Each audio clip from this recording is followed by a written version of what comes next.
Friend मैं हूँ अभिषेक। Friend आज आप लोगों को बताऊंगा फ्रेंड केमिकल इक्वेशन क्या होता है। केमिकल इक्वेशन के बारे में आज हम आप लोगों को बताऊंगा फ्रेंड।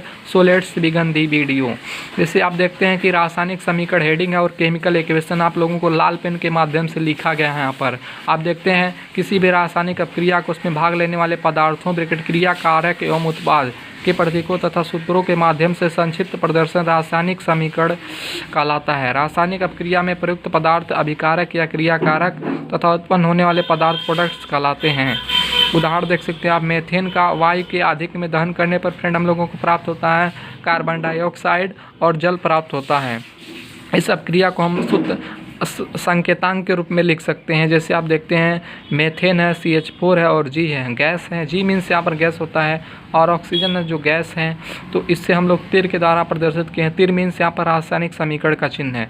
यहाँ पर जो डेल्टा आप लोग देखते हैं यह आप लोगों को गैस है। तो हमको प्रोडक्ट जो प्राप्त हुआ क्या, कार्बन डाइऑक्साइड और जल प्राप्त हुआ है। इस भाग को जैसे यह जो इस भाग से हमको इस भाग का निर्माण हुआ है, इस भाग को हम अभिकारक कहते हैं। अर्थात मेथेन और ऑक्सीजन को अभिकारक कहेंगे और जिस पदार्थ का निर्माण हुआ अर्थात कार्बन डाइऑक्साइड और जल का निर्माण हुआ है, इसे हम लोग रसायन की भाषा में फ्रेंड कहते हैं, उत्पाद कहते हैं। इसे हम लोग रसायन की भाषा में बाएं पक्ष वालों को क्या कहते हैं, अभिकारक कहते हैं और दाएं पक्ष वालों को उत्पाद कहते हैं। जैसे आप लोग केमिकल इक्वेशन में देख सकते हैं एक बार और, मेथेन का वायु के साथ दहन हुआ तो क्या प्राप्त हुआ, उसको गर्म किए हैं और तीर के निशान के द्वारा अर्थात रासायनिक समीकरण के द्वारा प्रदर्शित किया तो क्या प्राप्त हुआ, कार्बन डाइऑक्साइड और जल। और दाएं वाले जो बाएं वाला पक्ष है उसे हम लोग क्या अभिकारक कहेंगे और जो दाएं वाला पक्ष है उसे हम क्या कहेंगे, उत्पाद कहेंगे। जिसे देख सकते हैं यहाँ पर लिखा गया है, उपरोक्त अपक्रिया में मेथेन का ऑक्सीजन O2 मेथेन एवं ऑक्सीजन O2 अभिकारक है तथा कार्बन डाइऑक्साइड एवं जल उत्पाद है। मैं आपको बता दिया हूँ। एक बार परिभाषा और देख लीजिए, रासायनिक समीकरण की परिभाषा क्या होती है। जिसे देखते हैं आप, किसी रासायनिक अभिक्रिया का उसमें भाग लेने वाले पदार्थों क्रियाकारक एवं उत्पाद के प्रतीकों तथा सूत्रों के माध्यम से संक्षिप्त प्रदर्शन रासायनिक समीकरण कहलाता है। रासायनिक अपक्रिया में प्रयुक्त पदार्थ अभिकारक या क्रियाकारक जिसे हम रिएक्टेंट्स कहते हैं तथा उत्पन्न होने वाले पदार्थ प्रोडक्ट्स अर्थात उत्पाद कहलाते हैं।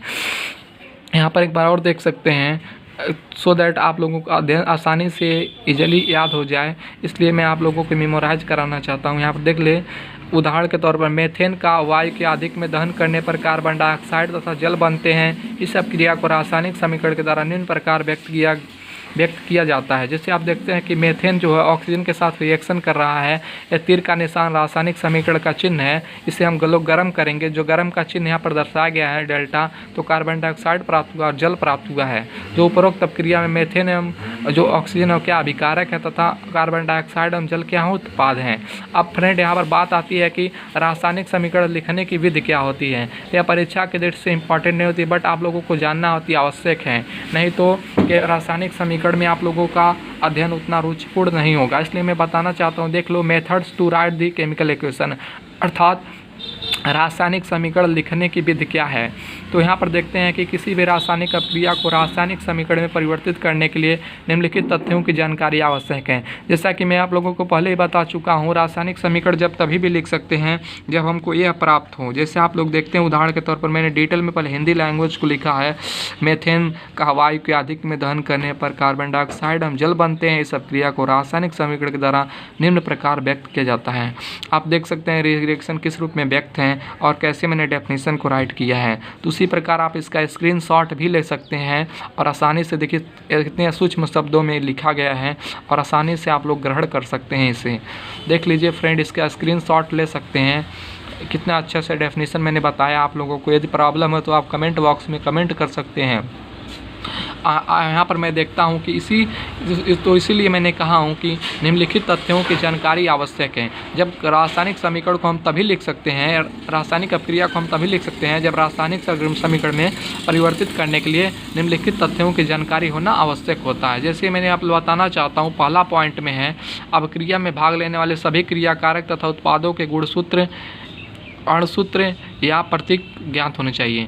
अभिक्रिया में भाग लेने वाले जो सभी क्रियाकारक तथा उत्पादों के हमको क्या हो, अणुसूत्र ज्ञात होना चाहिए। जैसे आप देखते हैं कि जो रासायनिक तत्व होते हैं, रासायनिक तत्व कितने प्रेजेंट में होते हैं, 118 तत्व होते हैं, जिसमें से हमको 98 तत्व जो हैं प्राकृतिक तत्व हैं और कुछ तत्व जो नए आविष्कार हुए हैं वो सब क्या हैं, ह्यूमन मेड एलिमेंट हैं, अर्थात मानव निर्मित तत्व हैं।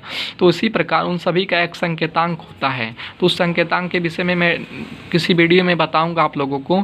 तो आप देख सकते हैं, आप लोगों जैसे कार्बन का संकेतांक C होता है, हाइड्रोजन का संकेतांक H होता है, ऑक्सीजन का संकेतांक O होता है, नाइट्रोजन का N होता है। तो उसी प्रकार है। जैसे आप देखते हैं कि फर्स्ट अपक्रिया में भाग लेने वाले सभी क्रियाकारकों तथा उत्पादों के अणुसूत्र या प्रतीक ज्ञात होने चाहिए। पहला पॉइंट है। नंबर 2 है, रासायनिक समीकरण में पदार्थ सदैव उनके आणविक रूप में लिखे जाते हैं। जैसे आप देखते हैं उदाहरण ऑक्सीजन, नाइट्रोजन, ब्रोमीन, आयोडीन और क्लोरीन आदि को क्रमशः H2O2 N2 Br2 I2 Cl2 क्रम में लिखा जाता है, क्योंकि ये सभी द्विपरमाणु गैस है। द्विपरमाणु गैस मीन्स क्या होता है, यहाँ पर इसके दो अणु हैं, ये सभी क्या है, एक गैस हैं और क्या है, द्विपरमाणु गैस, अर्थात इसके दो अणु हैं। जैसे आप ऑक्सीजन को कैसे लिखते हैं, O2 लिखते हैं। O2 मीन्स क्या, उसके इसमें कितने परमाणु है, दो परमाणु है ना, एक O है और एक O है, दो परमाणु है। नाइट्रोजन को किससे लिखते हैं, N2 से लिखते हैं, उसमें क्या दो परमाणु हैं। Br2 किससे लिखते हैं, Br2 लिखते हैं, तो उसमें क्या दो परमाणु। I2 में क्या दो परमाणु है, क्लोरीन में क्या दो परमाणु, हाइड्रोजन में क्या दो परमाणु हैं।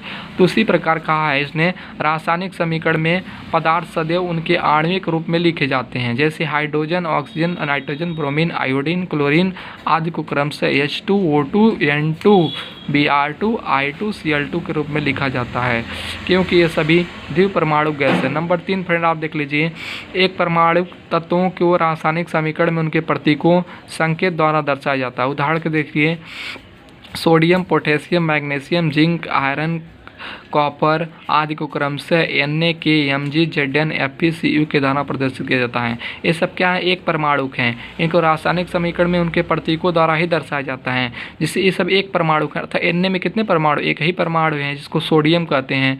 और को क्या कहते हैं, पोटेशियम कहते हैं। पोटेशियम में कितने परमाणु, एक परमाणु है। Mg को क्या कहते हैं, मैग्नीशियम कहते हैं, मैग्नीशियम में एक परमाणु है। जिंक को Zn से प्रदर्शित करते हैं। जिंक का परमाणु क्रमांक फ्रेंड जो होता है 30 होता है और डी ब्लॉक का एलिमेंट होता है। मतलब आप लोगों को नेक्स्ट वीडियो में बताऊंगा। जिंक में एक परमाणु होता है। Fe को आयरन कहते हैं, आयरन में अर्थात लोहा कहते हैं। लोहा में कितने परमाणु होता है, एक परमाणु होता है। Cu को कापर कहते हैं, जैसे कापर के तार नहीं बनाए जाते हैं वही फ्रेंड, तो कापर में एक परमाणु होता है। तो वही बात है, यहाँ पर देख सकते हैं, एक बार और देख सकते हैं, एक परमाणु तत्वों को रासायनिक समीकरण में उनके प्रतीकों संकेतों द्वारा दर्शाया जाता है। जिसे ये सभी क्या एक परमाणु हैं, जैसे sodium, potassium, magnesium, zinc, iron, copper, इस सभी को हम क्रमशः N, K, Mg, Zn, Fe, Cu के द्वारा प्रदर्शित किया जाता है। अब हम लोग नेक्स्ट पॉइंट पर आते हैं। रासायनिक अभिक्रिया को रासायनिक समीकरण के रूप में निम्न प्रकार परिवर्तित किया जाता है, अर्थात जो रासायनिक अभिक्रिया होती है उसे रासायनिक समीकरण के रूप में कैसे बदला जाता है, तो ही मैं बताऊंगा। रासायनिक अभिक्रिया को रासायनिक समीकरण के रूप में किस प्रकार अर्थात कैसे बदला जाता है। यहाँ पर देखते हैं कि आप स्टेप फर्स्ट के रूप में हमको दिया गया है। जैसे स्टेप फर्स्ट देखते हैं, मूल समीकरण या ढांचा समीकरण लिखना, अर्थात writing a skeletal chemical equation, अर्थात निम्नलिखित पदों को ध्यान में रखते हुए ढांचा निम्न समीकरण को लिखा जाता है। स्टेप 1 देख सकते हैं, स्टेप 2 देख सकते हैं आप। जैसे स्टेप 1 में आप देखेंगे किसी रासायनिक समीकरण में अभिकारकों के उत्पादों परिवर्तन को इनके मध्य तीर का चिन्ह लगाकर प्रदर्शित करते हैं। तीर के चिन्ह के बाईं ओर क्रियाकारकों को तथा दाईं ओर उत्पादों को लिखा जाता है। मैं आप लोगों को पहले ही बता चुका हूँ सबसे पहले, अर्थात केमिकल इक्वेशन के डेफिनेशन में। यहाँ पर आप देखते हैं कि पद 2 है, रासायनिक समीकरण में भाग लेने वाले 2 या 2 से अधिक क्रियाकारकों के अणुसूत्रों में के मध्य धनात्मक चिन्ह लिखते हैं। समान रूप से उत्पादों के अणु के मध्य भी धनात्मक चिन्ह लिखते हैं। तीर का सिरा हेड पॉइंट ऑफ एरो उत्पादों की होता है, जो कि क्रिया की दिशा को प्रदर्शित करता है। मैंने बताया जो तीर का चिन्ह था वह किसे प्रदर्शित करता है, आप देखते हैं मैंने रासायनिक समीकरण ग्रुप में यहाँ पर बताया गया है।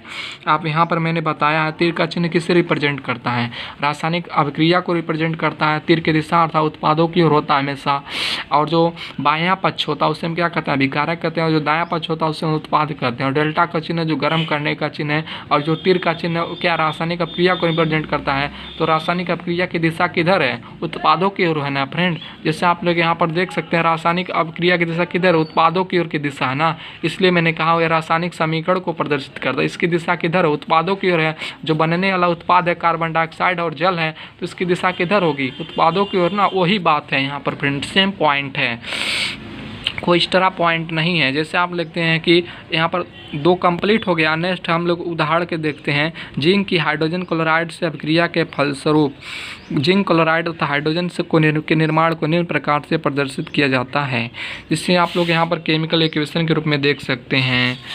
जैसे यहाँ पर देखते हैं कि जिंक है जो हाइड्रोजन क्लोराइड से क्रिया कर रहा है, जिसे हम रासायनिक जो तीर के निशान के द्वारा प्रदर्शित किया गया